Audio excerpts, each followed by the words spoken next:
All right, hello everyone, and welcome to Partnership Connections. This is a child welfare training and education podcast for those already working in or with an interest in working in child welfare in Rhode Island.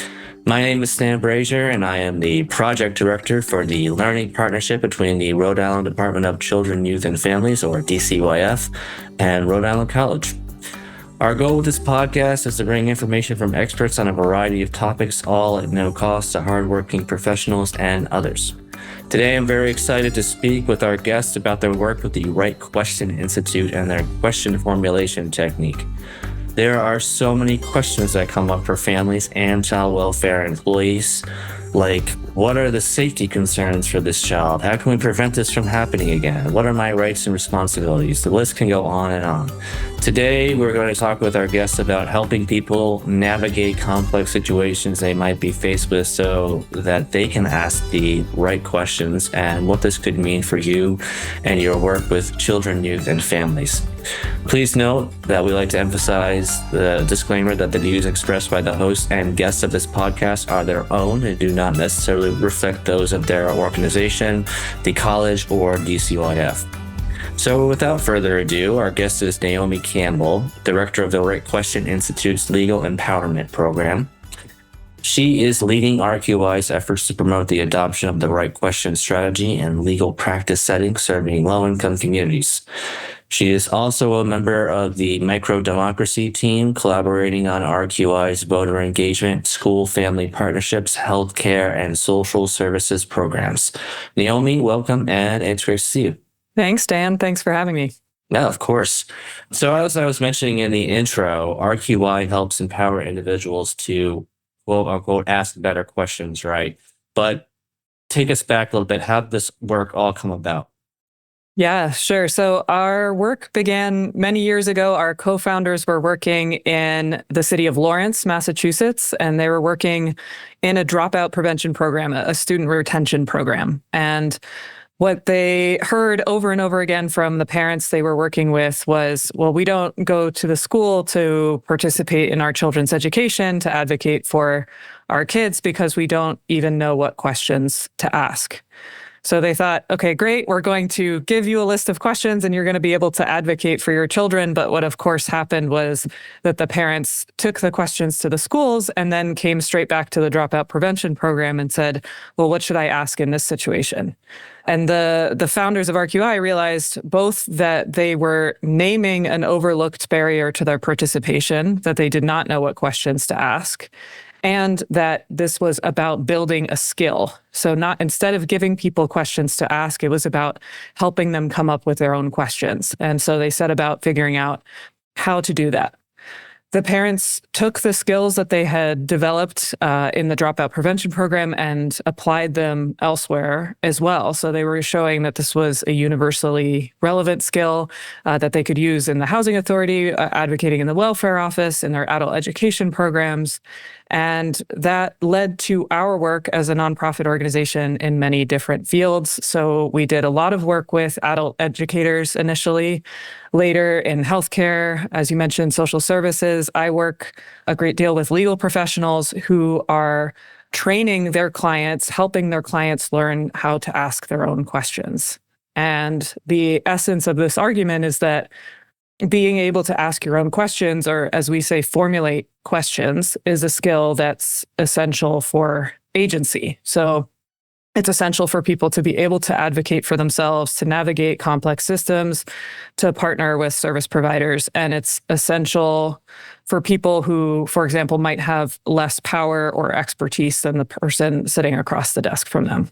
So do we remember what the makeup of the families was, the original group of families, race, ethnicity, cultural factors, and maybe what some of the questions were that rose to the top for them? Yeah, so Lawrence is actually primarily a Latino city, and it was the case in the dropout prevention program as well. So there's a lot of parents who are from Puerto Rico, a lot of parents from the Dominican Republic, and a lot of women in the program, but not exclusively. And so that was pretty much the makeup. And I think one thing that we have heard over and over again is people saying, I didn't know I was allowed to ask questions in whatever context they're in. And so that might be learned from people's experiences over time or as immigrants.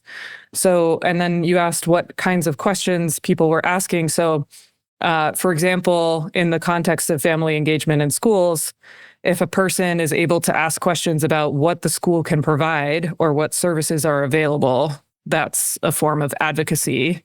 If somebody is able to ask about who they should speak to or what other external service providers provide, for example, special education supports, that's navigating a system.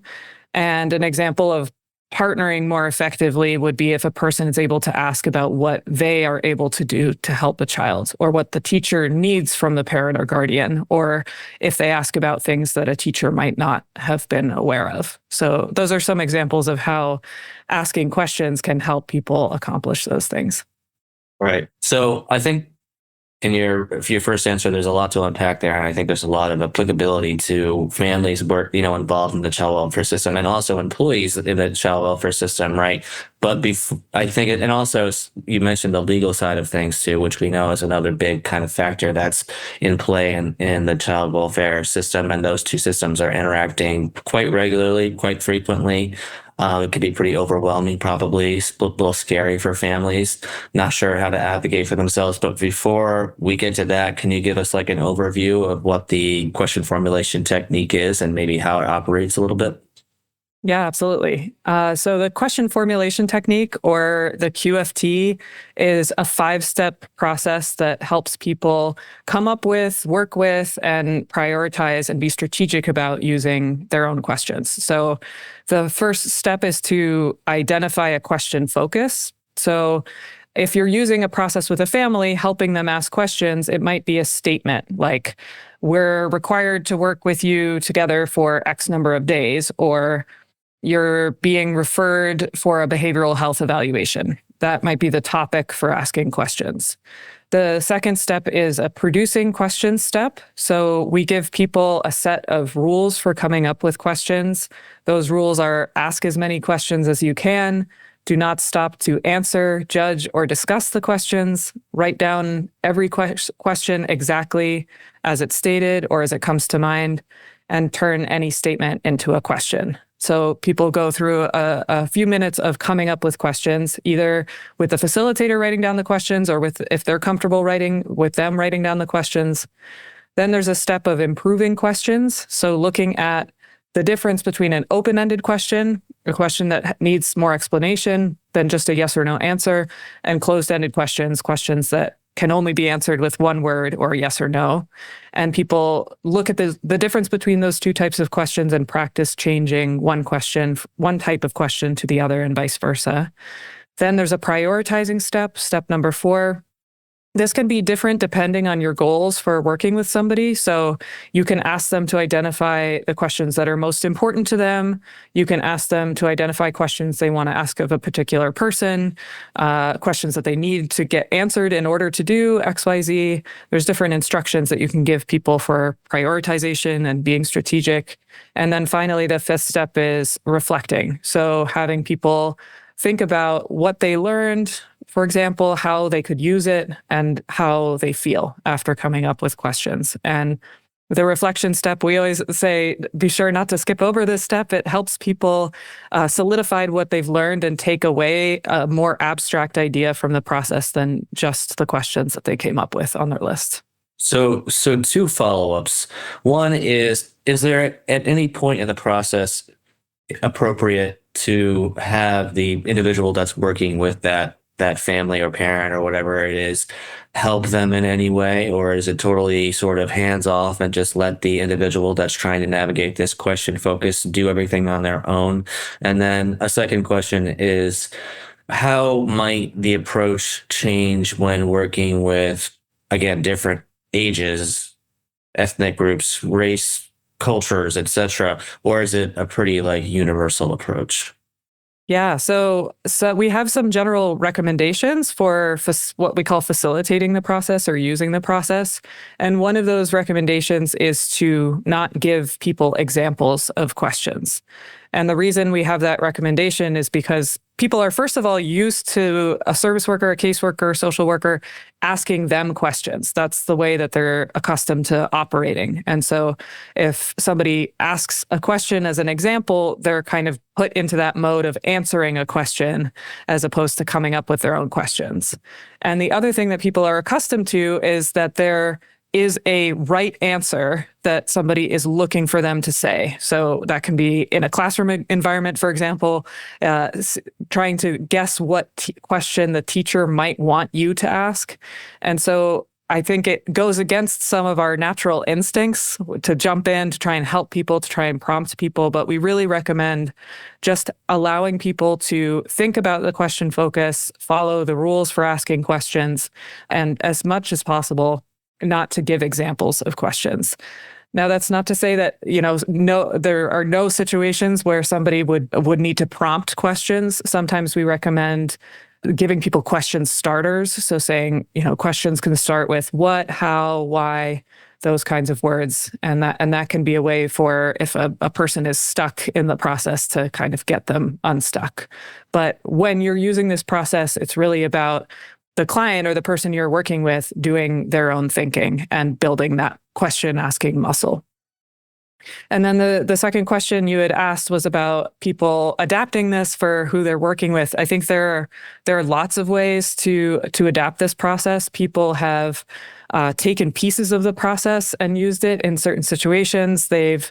For example, if you have a client or somebody who's not as comfortable in English or has lower levels of literacy, you can write questions for them. You can translate the process. And what we've learned is that people who are on the front lines in these systems, social workers and many other people, know their clients, know their communities the best. And so we've always taken inspiration from them and taken direction from people on the front lines about how to adapt this process to their work.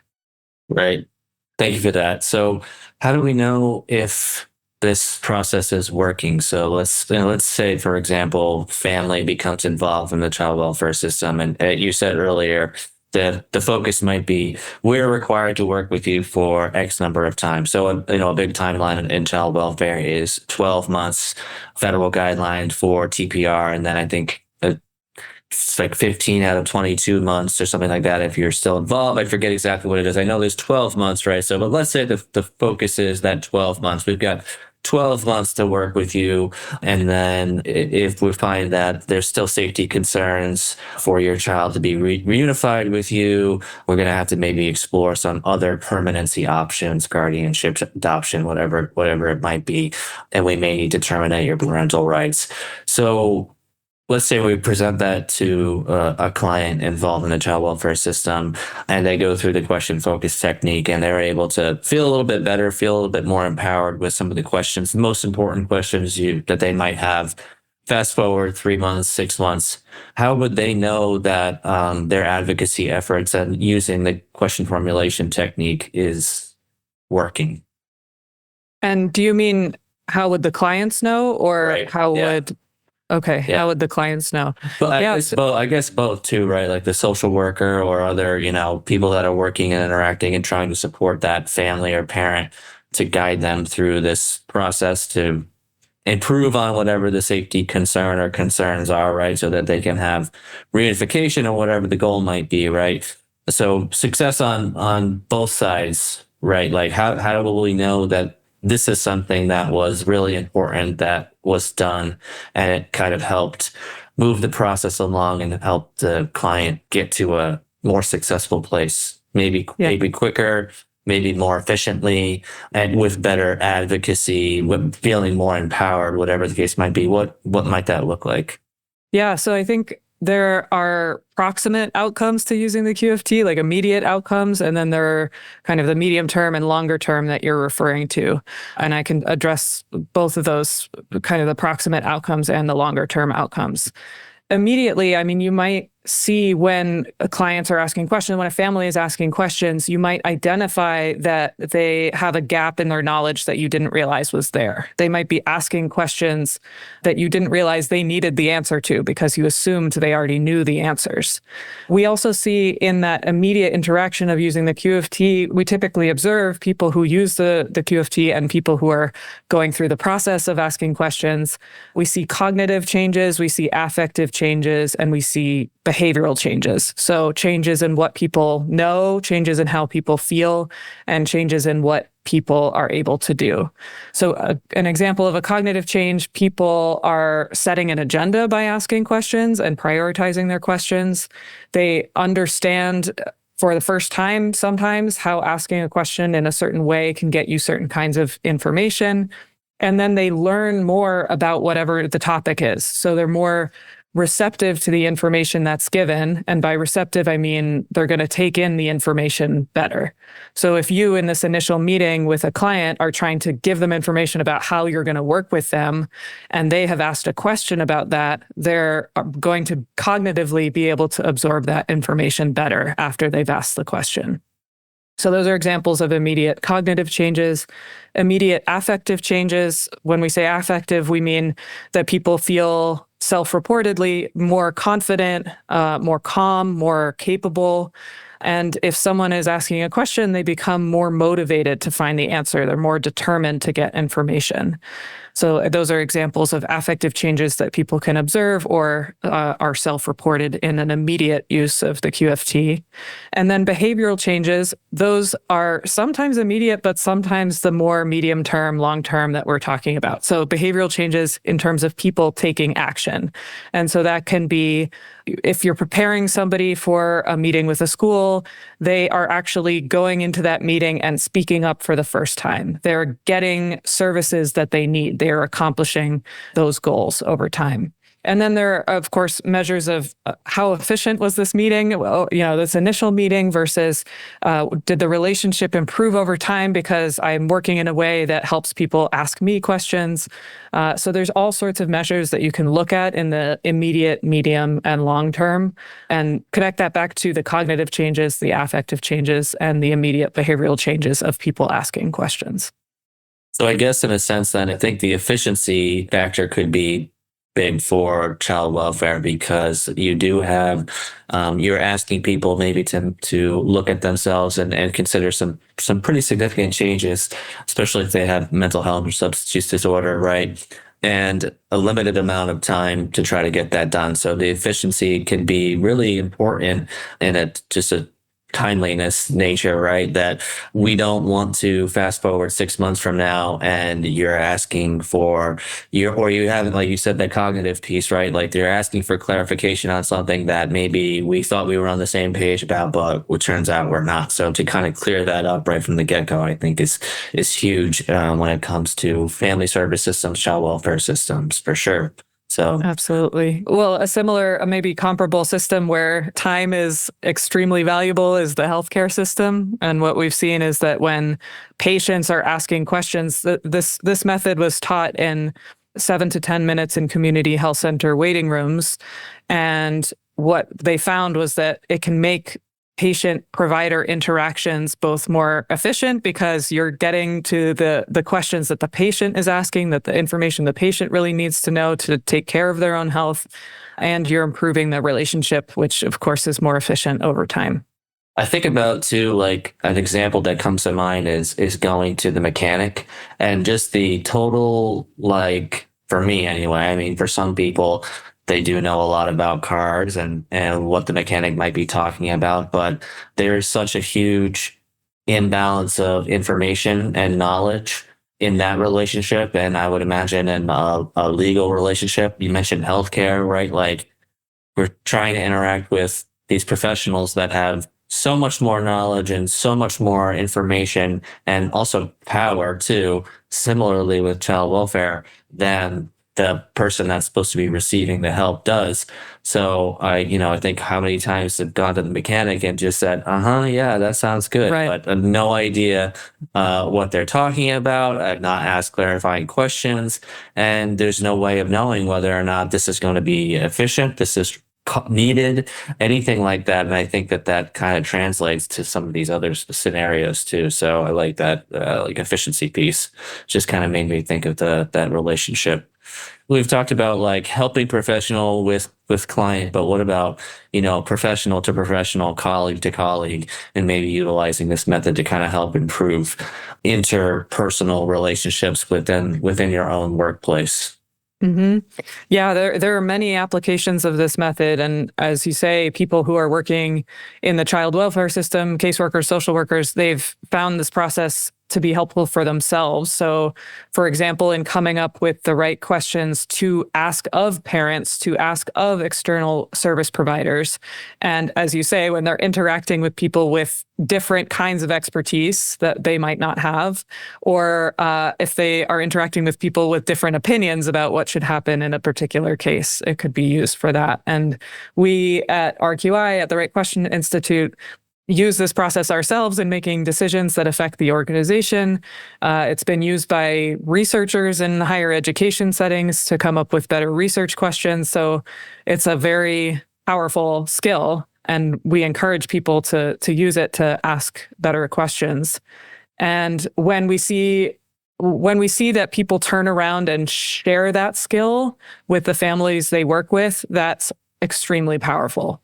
So you're sharing the power that you're developing, that you have developed as a professional, with the families that you work with. You mentioned some of the research that you all have done and the evidence that has supported the QFT. What about some of the similarities, differences with other evidence-based strategies, and like particularly motivational interviewing?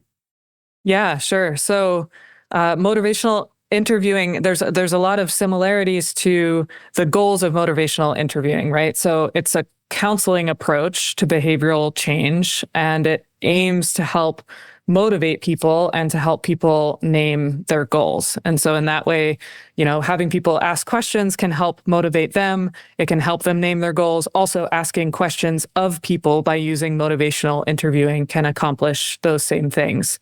I would say the difference, there's a few differences. I mean, you can get training to help in motivational interviewing to help people in the child welfare context. And what you're doing is you're leading a person along a path using your questions to a particular destination that you might have in mind. And it can be very helpful in behavioral health contexts. The QFT is about both building a skill that people can use when you're not around, and it can also be taught in a shorter amount of time. So it might be, if you're trying to make an interaction more efficient or to set the tone of a relationship, you might use the question formulation technique. If you have a particular goal and want to use motivational interviewing and have been trained and can dedicate the time to do that, it can be very helpful in a behavioral health context as well. Right. And I was thinking back to what you were saying in terms of the immediate changes that someone could see when using the QFT, and how that could be really helpful when also using motivational interviewing, because you're trying to motivate somebody for behavior change, but QFT, like you mentioned, could also improve their affect. It could work in tandem to kind of increase confidence and increase their own sense of empowerment and self-esteem. So it could just kind of move things along a little bit more efficiently, and get that client or that individual that you're helping to just feel better about themselves in the process and what it is that they might be going through, because there's a lot of complex and a lot of really difficult situations that they might be faced with. So self-esteem, I feel like I can naturally take a hit, right? So if this is something that could help them improve on that, then all feel better. Yeah.